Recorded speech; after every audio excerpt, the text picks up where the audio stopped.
Hindi na siya umalis dito sa box na to. Ayan siya oh. Super super cute guys. Ayan no. Hi everyone! Kamusta kayo? And welcome back again sa aking TikTok. And finally, I'm back. Yes, this is a new version ng aking TikTok 2.0.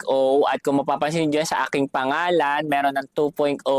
And yes, eto na yon. Mas pinaganda, mas pinabetter. At sana yung mga i-upload ko na mga video regarding sa pagbebenta supportahan nyo guys. Marami kayong pwedeng asahan at marami kayong aasahan dito sa aking TikTok kaya abang-abangan nyo yan lalo-lalo na this coming August. Alam ko matagal pa siya guys. Abangan nyo this coming August kasi I have a big surprise sa inyong lahat. At doon po sa mga nagtatanong kung babalik pa ba ako sa Hirono and eto na yung kasagutan guys. Alam ko, alam nyo na merong inilabas si Pop Mart na bagong Hirono series, ang Echo or the Echo series. And finally, I got one. So, meron akong isang the Echo series. Eto siya guys. So, this is a confirmed box. So, alam ko na kagad kung ano yung laman neto kasi eto talaga yung isa sa pinaka nakita ko or nagustuhan kong character dito sa bagong series na to. At eto na siya guys. Ayan. So, nailagay ko na siya here sa aking lagayan.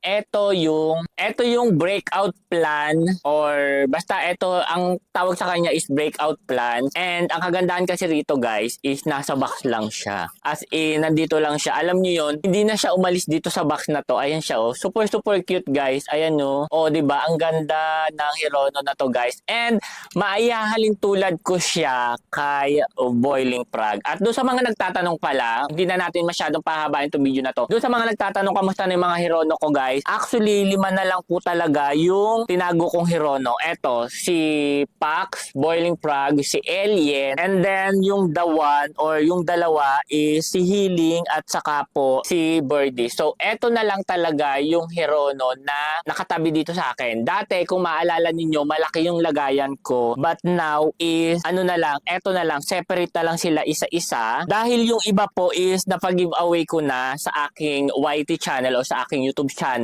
Meron ako mga in-upload na video regarding sa mga pag-giveaway ko ng aking Hirono. So, hanapin nyo na lang doon at panoorin nyo na lang. And then, meron pa rin natitirang 4. So, yung 4 na yon ay etong si Merchant. And then, yung isa is si Trapicone. So, naitago ko lang yun nandito. Wala lang siya yung nasa ulo niya. Si Trapicone, si Cabin, and then the last one is si Robot. So, eto na lang yung natitirang Hirono sa akin is 4 na lang sila guys. Doon sa mga interesado sa mga Hirono na to guys, comment dyan sa comment section at malay nyo soon is may pagbigay natin to.